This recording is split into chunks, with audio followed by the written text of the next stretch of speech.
Welcome to part 3 of my roasting a chicken series. In part 1, we talked about how to prep a chicken for roasting. In part 2, I showed you how to truss a chicken to make it uniform in shape and size. Now, I will walk you through what you need to look out for when roasting.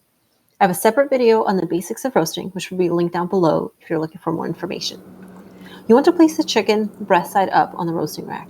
It will go into an oven that's been preheated to 400 degrees Fahrenheit. If you want a crispier and more brown skin, I recommend going up to 425. Remember, a higher oven temp doesn't mean it will cook faster. It just means you'll get more color.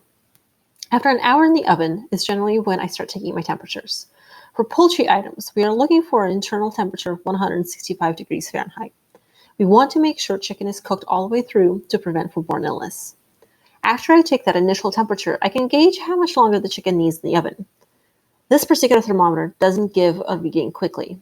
That's why I'm leaving it in for longer to see what the temperature actually is. I left the chicken in for another 10 minutes. After 10 minutes, I checked the temperature again, and at that point, the temp was close, but not quite enough.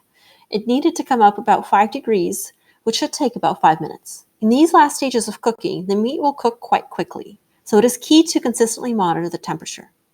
I like to check internal temperature at multiple points of the meat to make sure everything was cooked evenly. I'll have a separate video talking about how to properly temp food in my food safety series. As you can see, we are finally hitting the proper temperature for poultry. Our chicken is done. We want to let it rest to let the juices redistribute and have it cool down before we go to carve. Link down below will be my video on how to carve a chicken. Thanks for watching, and I'll see you next time.